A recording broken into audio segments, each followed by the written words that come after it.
समय आगे बढ़ता रहता है। घड़ी की सुई घूमती रहती है। पर कभी कभी गाज गिराने के लिए समय की सुई पीछे भी घूम जाती है। मीरा के समय की सुई आज पीछे की ओर घूम गई। जब बरसों बाद फिर से उसे सुनने को मिला वही डायलॉग, तुम बहुत बुरी हो माँ। वैसे भी हर सुख के साथ दुख बिना बुलाए चला आता है, और दुख के बाद सुख की प्रतीक्षा जीने की जिजीविषा जगाए रखती है। कितना कुछ उधड़ गया इस एक वाक्य की कैंची से। उसकी तमाम मजबूत सिलाई धड़ाकर निकल गई और रंगीन कवर के नीचे से झांकने लगी बेबंद लगी जिंदगी। अतीत के झरोखे से जब झांकने लगी मीरा, तो लगा कि उसका पूरा बचपन बहुत शानदार था। खुशकिस्मत थी मीरा। ग्वालियर राजघराने में जन्मी थी। रियासत अब नहीं थी, पर रहन सहन में ताम झाम शाही शानी शौकत आज भी कायम थी। महल नहीं था, पर उसकी हवेली भी महल से कम नहीं थी। अदब वाले नौकर चाकर भी हर समय अपनी हाजिरी देने के लिए खड़े रहते थे। उसकी कोई भी फरमाइश और ख्वाहिश हर हाल में पूरी की जाती थी। भाई अमर और मीरा हमेशा फूलों के बिस्तर पर सोए, सोने चांदी की थाली में भोजन किया। बिन मांगे इतना कुछ मिला था कि मांगने की ज़रूरत ही नहीं पड़ी। स्कूल कॉलेज की गलियों में उछलते कूदते, किताबों और नोट्स का आदान प्रदान करते, एनुअल फंक्शन के नाटकों में अपना किरदार निभाते, कॉफ़ी हाउस में कॉफ़ी की चुस्कियों के बीच अभय के साथ कब इश्क परवान चढ़ा पता ही नहीं चला। कितना विरोध सहन किया, कितनी बंदिशों का सामना किया। लगभग 3 साल मनाती रही पिता समर सिंह को। बहुत उकसाया सहेलियों ने भागकर शादी करने के लिए, पर ना वो राजी थी ना अभय। शादी जब भी होगी बड़ों के आशीर्वाद के साथ होगी, यही ख्वाहिश थी दोनों की। जब समर सिंह राजी हुए तभी हुई उन दोनों की शादी। बस खालिस एक साड़ी में लिवा लाए थे। उसे पिता समर सिंह बहुत कुछ देना चाहते थे, पर अभय ने इनकार कर दिया। मीरा महल से निकलकर साधारण से परिवार की बहू बन गई। वो खुश थी। उसका जीवन साथी अभय सुदर्शन कद काठी, ऊंचे सपने, सादा जीवन, उच्च विचार का आदर्श सहेजे शांति प्रिय युवक था। उसे गर्व था अपने निर्णय पर। अभय पढ़ने में बहुत अच्छा था और दूसरों को पढ़ाने में भी। उसने शिक्षक की नौकरी कर ली। शुरुआत में जीवन यापन की भी बहुत समस्याएं आई। पाई पाई को दांत से पकड़कर रखना मीरा के वश की बात नहीं थी। कभी कभी उसे थोड़े से खर्च के लिए कई महीनों का इंतज़ार करना पड़ता। महंगी साड़ी और गहने सपना बनकर रह गए थे। छोटी छोटी बातों पर मीरा के यहाँ आए दिन पार्टी का आयोजन होता था, पर अब मीरा को जन्मदिन और शादी की सालगिरह पर भी सिर्फ मंदिर जाकर संतोष करना पड़ता। कभी कभी झुंझला जाती वो। अपनी झुंझलाहट में अभय की साधारण नौकरी पर तीखे व्यंग करने से भी बाज नहीं आती। उसे गुस्सा आता अभय पर, क्यों दहेज नहीं लिया? अगर लिया होता तो सुख सुविधाओं से युक्त शानदार घर से लेकर महंगी ज्वेलरी तक सब कुछ होता उसके पास। पर अभय का शांत संतुलित व्यवहार उसकी हर नादानी को मुस्कुराहट की हवा में उड़ा देने की कला जानता था। समय के साथ धीरे धीरे अभय के प्रेम ने हर खालीपन को भर दिया। वो खुद भी अभय के रंग में रंगती चली गई। जब प्रेम सर चढ़कर बोलता है तो कमियां ही खूबियां बन जाती हैं। अब ज़रूरतें इतनी ही थी जितनी पूरी हो जाती। आगे चलकर अभय कॉलेज में प्रोफेसर हो गया। बहुत शानो शौकत ना सही, पर बंधी हुई आमदनी जीवन की ज़रूरतें पूरी करने के लिए पर्याप्त थी। अब 2 बच्चों की माँ मीरा का पूरा ध्यान बच्चों की परवरिश पर था। मीरा ने बचपन से लेकर जवानी तक जाने कितने बच्चों को गलत संगत में पढ़ते देखा था, कितने बच्चों को आवारा होकर बिगड़ते देखा था। जाने कितनी बार पढ़ा, कितनी बार सुना कि बच्चे सही परवरिश के अभाव में शराब सिगरेट पीने लगते हैं और अपना जीवन बर्बाद कर लेते हैं। उसके भाई अमर को भी तो नशे की ऐसी लत लगी कि जीवन तबाह हो गया उसका, और उसके पूरे परिवार का सारा धन जमीन जायदाद सब भेंट चढ़ गया इसी नशे की लत में। माँ पिताजी की जिंदगी भर अफसोस रहा कि अमर ने उनकी दी गई आज़ादी और पैसे का दुरुपयोग किया। 10वीं के बाद अमर को बाहर हॉस्टल में पढ़ने भेजा था। वहीं उसे नशे की लत लग गई। दारू से लेकर चरस, गांजा, हेरोइन, जाने कौन कौन से पदार्थों का सेवन करने लगा था वो बात जब घर तक पहुंची, बहुत देर हो चुकी थी। पिताजी ने बहुत कड़ाई की, नशा मुक्ति केंद्र में भी लंबे समय तक रखा, पैसे देने बंद कर दिए, पर वो कभी कीमती सामान बेचकर तो कभी किसी से उधार लेकर अपनी ज़रूरतों को पूरा कर ही लेता था। खुद की गोल्ड चैन, रिस्ट वॉच तक आधे से कम कीमत पर बेच आता। कभी माँ के गहने ले जाता तो कभी पिताजी की जेब खाली कर देता।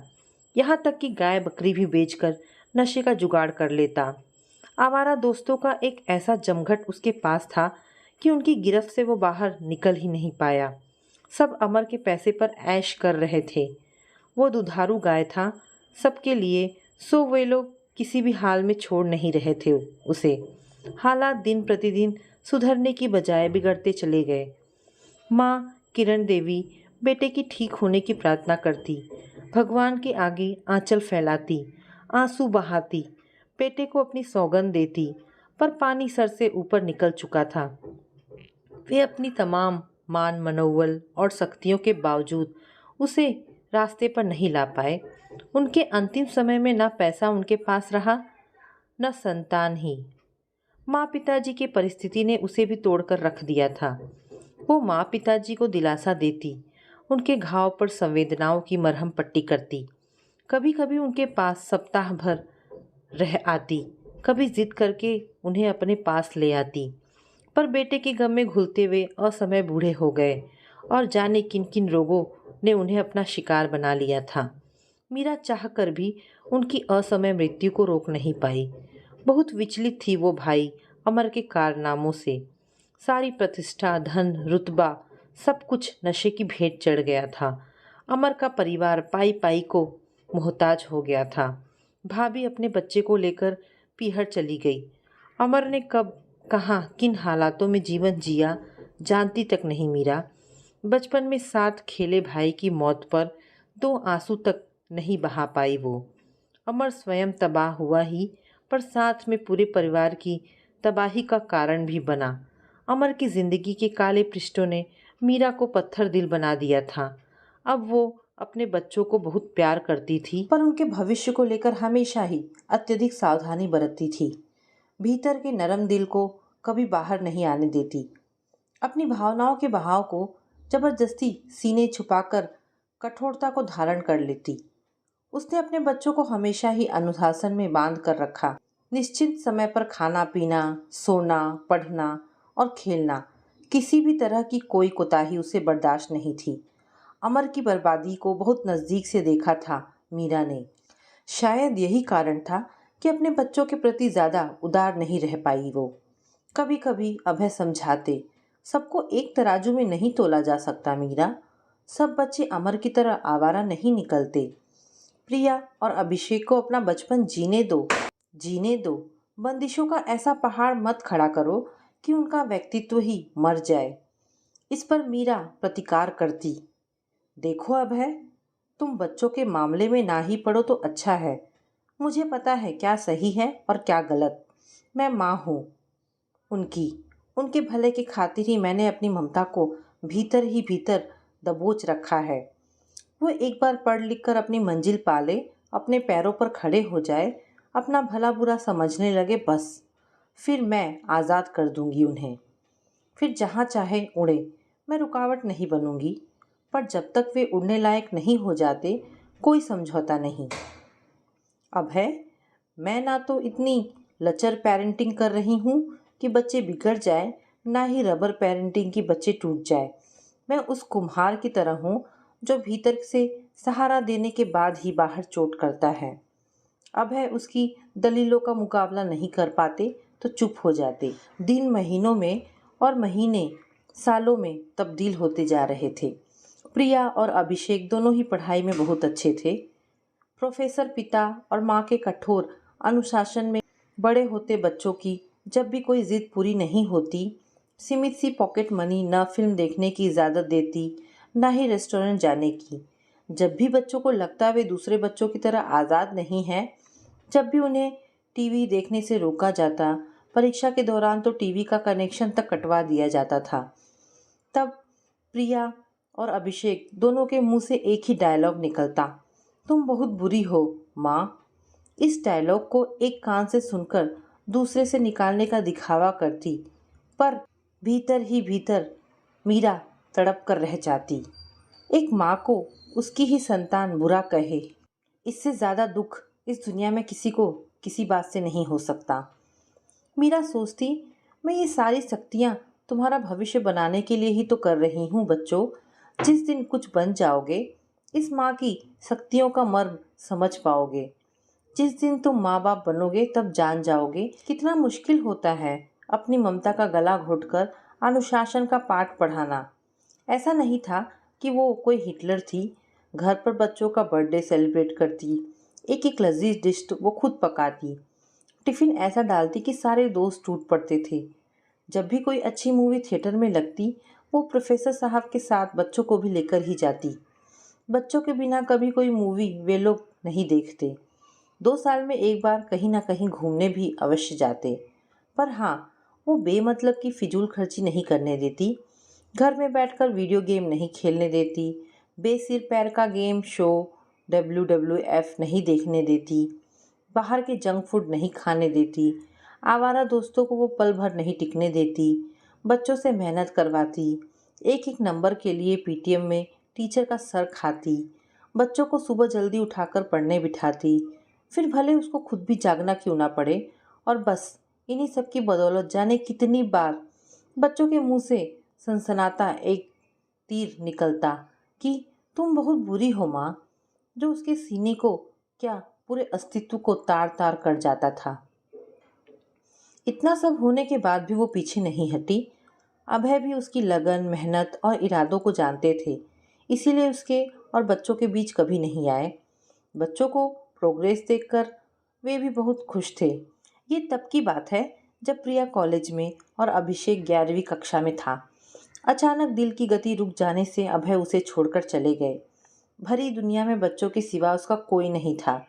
महीनों बाद जब वो संभली, तब लगा घर की आर्थिक स्थिति को संभालने और बच्चों की परवरिश की खातिर उसे अब हर हाल में नौकरी करनी होगी, अन्यथा बच्चों का भविष्य बिगड़ जाएगा और ऐसा वो हर हाल में नहीं होने दे सकती। थोड़ी सी कोशिश और अभय के दोस्तों की सिफारिश से उसे अभय के कॉलेज में शिक्षिका की नौकरी मिल गई। अब उसके संसाधन और आमदनी एकदम सीमित हो गए थे। जवानी की दहलीज पर, उम्र के जिस मोड़ पर बच्चों को पिता के साये की बेहद ज़रूरत थी, अभय उन्हें छोड़कर चले गए थे। मीरा ने तब जी तोड़कर कोशिश की कि बच्चों को कोई कमी ना रहे। नौकरी और घर दोनों धुरियों को साधती हुई, आंखों में आंसू और होठों पर मुस्कान लिए वो चुपचाप चली जा रही थी। अपने मकसद पर उसकी नज़रें टिकी थी। पुरुषार्थ का प्रतिसाद भी मिला उसे। प्रिया ने इंजीनियरिंग की डिग्री के बाद MBA किया और फिर साथ में पढ़ने वाले पंकज से शादी। अभिषेक ने इंटीरियर डिज़ाइनर की डिग्री लेकर एक बड़ी कंपनी में डिज़ाइनर के तौर पर अपना जॉब शुरू किया। कंपनी ने उसे अमेरिका भेज दिया। लगभग 3 सालों से वो वहीं है। मीरा खुश थी। बच्चों की तरक्की देखकर वो पुराने सारे गम भुला चुकी थी। अब बुढ़ापे की ओर बढ़ते हुए शरीर के साथ एकांकी रहना खलता जरूर था, पर वो अपने आप को व्यस्त रखती। रिटायरमेंट में अभी 2 साल शेष थे। आगे की ज़िंदगी के बारे में बहुत नहीं सोचा उसने। दिन सरकते जा रहे थे। यही क्या कम है। दिन कॉलेज में निकल जाता और रात किताबों और संगीत के सहारे। ऐसे में साल भर की शादीशुदा बेटी 2 दिन पहले जब अपना सूटकेस उठाकर पति पंकज से झगड़कर उसके पास चली आई, तो उसके शरीर पर आसमान की तमाम बिजलियां मानो एक साथ गिर पड़ी थीं। बेटी और दामाद से पूछताछ करने और उनकी बातों की तह तक जाकर उसे एहसास हुआ कि ये सिर्फ और सिर्फ अहंकार की लड़ाई है। जहाँ छोटी छोटी बातों को उसकी प्रिया ने इशू बना लिया था। मीरा जानती है छोटे मोटे झगड़े हर पति पत्नी के बीच होते हैं, पर इसका मतलब ये नहीं कि आप घर छोड़कर चले जाओ। रिश्तों को बनाना आसान होता है, पर ताउम्र उन्हें सहेजना मुश्किल। तिल का ताड़ बना लेना किसी समस्या का हल नहीं होता, जबकि आपसी समझदारी से हर समस्या की समाधान निकाला जा सकता है। मीरा ने प्यार से समझाया प्रिया को। देखो प्रिया, मैं ये नहीं कहती कि तुम किसी का अत्याचार को सहन करो, किसी की गुलाम बनकर जियो, किसी को स्वाभिमान पर चोट पहुंचाने दो। पर इसका मतलब यह भी नहीं कि तुम पति से बेमतलब लड़ झगड़ कर मेरे पास रहने चली आओ। अपनी गलती को गलती ना मानो। उसकी बात सुनते ही बिफर गई थी प्रिया। जानती हो, जवानी में तुमने कभी डिस्को नहीं जाने दिया, सहेलियों के साथ फिल्म भी नहीं देखने देती थी तुम। कभी जरा से खुले कपड़े पहनती तो तुम्हारी टोका टाकी चालू हो जाती थी। पर अब तो मैं खुद कमाती हूँ, तब भी क्या अपनी पसंद से नहीं जी सकती? पहले तुम और अब तुम्हारा दामाद। जरा सी बियर क्या ले ली? मैंने उस दिन पूरे 2 दिन तक बात नहीं की मुझसे। मुझे नहीं पता था कि इतने खुले विचारों का होने के बावजूद इतना दकियानूसी निकलेगा मेरा पति पंकज। और तुम कहती हो वहीं चली जाऊं वापस? तुम मेरी माँ हो या मेरी दुश्मन? प्रिया ने पांव पटकते हुए कहा। मैं तुम्हारी माँ हूँ प्रिया, इसीलिए कह रही हूँ। सही रास्तों का चुनाव ही सही मंजिल पर ले जाएगा। ठंडे दिमाग से सोचो, तुम्हारी जगह अगर वो शराब पीकर घर आता तो तुम्हारे दिल पर क्या बीतती? बियर पीना, भड़काऊ वस्त्र, देर रात तक चलने वाले डिस्को हमारी संस्कृति का हिस्सा नहीं है। आधुनिकता का झूठा दिखावा हमें कहीं का नहीं छोड़ता बेटी। पंकज तुम्हारे हित की बात करता है तो तुम्हें बुरा लग रहा है। अगर वो तुम्हारी परवाह ना करे तो अच्छा लगेगा तुम्हें? तुम जानती हो, मैं वो माँ नहीं हूँ जो अपनी संतान की कमियों पर पर्दा डालकर उसका अहित करे।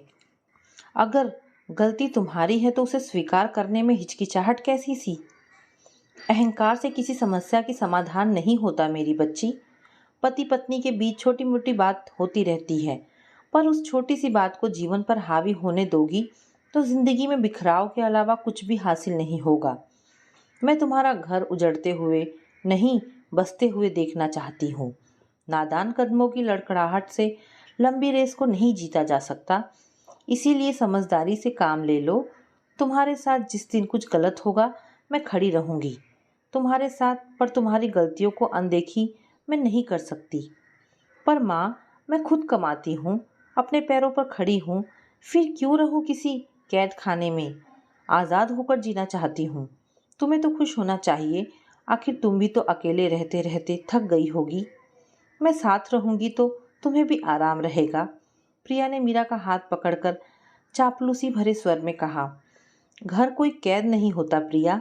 पंछी चाहे जितनी लंबी उड़ान भरे, शाम को थककर अपने घोंसले में ही लौटता है। आसमान में तो विश्राम की गुंजाइश ही नहीं है।